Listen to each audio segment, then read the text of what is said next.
Breaking, Trump deploys military after catching Obama in massive act of treason, by Prissy Holly for freedomdaily.com. Shocking new information has broken the internet in recent days about the unbelievable acts of treason that Obama committed while in office. Last week, hardcore evidence emerged how Obama worked hand in hand with ISIS terrorists to secure massive amounts of weapons and arsenal to their terror group. Then immediately after that report surfaced, alarming information revealed how Obama turned a blind eye to Hezbollah's drug trafficking and money laundering operations in order to appease Iran and ensure his Iranian nuclear deal would be finalized. Now, the floodgates of another Obama scandal is blowing wide open, involving the former president's disturbing ties to a Taliban crime ring.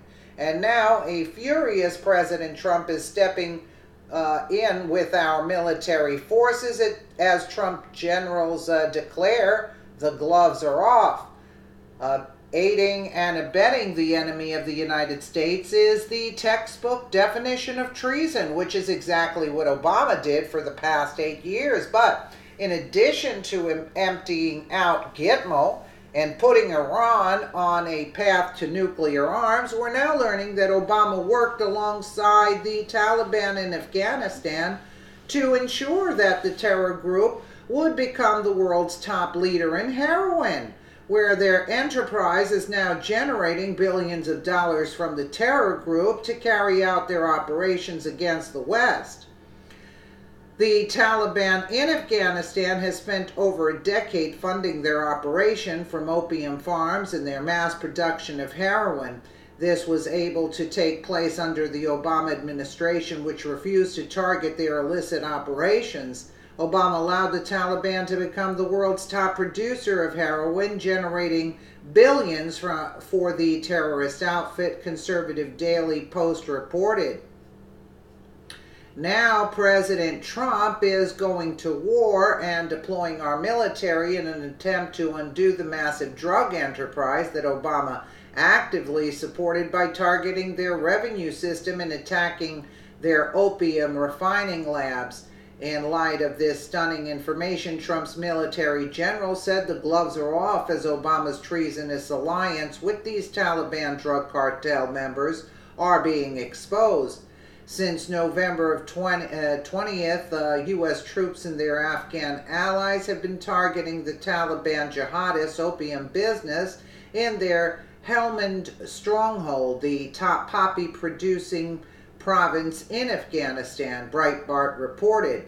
The U.S.-NATO coalition in Afghanistan has pulverized 25 Taliban labs used to process opium and its deadly heroin derivative, depriving the narco-jihadists of $80 million in illegal drug proceeds in the first 3 weeks of an unprecedented counter-narcotics air campaign. Watch M142 HIMARS conduct an artillery strike on a Taliban narcotics production facility in Helmand province December 8th, destroying nearly $1 million in direct Taliban revenues. In the face of this pressure, Commander RS said the Taliban cannot win. Are we allowed to play this? I'm not sure. You can take a look at Freedom Daily and watch this for yourself. Obama's illicit Taliban drug ring is only the beginning of scandalous information emerging this week. We all know of Obama's backroom deal to put Iran on the path to nuclear weapons, but according to new breaking scandal, Obama was willing to do whatever it took to finalize the Iran nuke deal, even if it meant putting the lives of every single American at risk, Dennis Michael Lynch reports. According to Politico, the Obama administration turned a blind eye to Hezbollah's drug trafficking and money laundering operations, some of which were unfolding inside the United States to help ensure the Iran nuclear deal would be finalized. A project led by the Drug Enforcement Administration known as Project Cassandra reportedly targeted the Lebanese militant groups' criminal activities, which included gun and drug trafficking equal to $1 billion.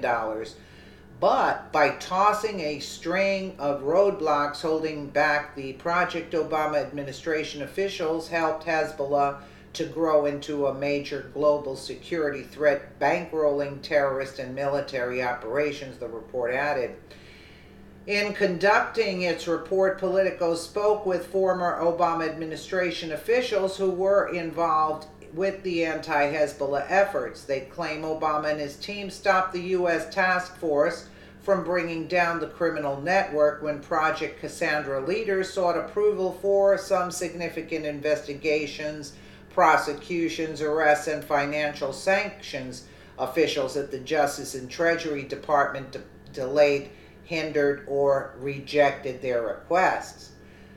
Political commentator and syndicated columnist Charles Krauthammer said in light of these startling new details that Barack Hussein Obama needs to be immediately arrested for his crimes against America. If a company did this, a CEO would be in jail right now, he stated on a recent segment on Fox News. Thanks to Obama, not only has ISIS risen to power with the massive stash of American weapons they now have at their disposal, but the Taliban now has a multi-billion-dollar heroin enterprise they're now using to fund terrorism against the West. It's time for President Trump to crack the whip and go after Hussein Obama with a vengeance and show the world what happens to traitors who sell us down the river in order to further the cause of Muslim terrorists who have vowed to kill us. Let's just take this one's an old one. Well, of course the Justice Department objected. It was illegal. It isn't only the optics. It isn't only that they are just looking ridiculous in denying that it was a quid pro quo. Obviously it wasn't a coincidence. The reason that it was objected to by Justice, there is a statute that prohibits us from engaging in Iran dealing with dollars. So they had to print the money here, ship it over to Switzerland, turn it into Swiss francs and euros, and ship it over to Iran. If a private company had done this, this is called money laundering. The CEO would be in jail right now. Nina, big deal or not? Yeah, there you have it. There you have it. Let me know what you guys think in the comments below. And again, thank you so much for watching.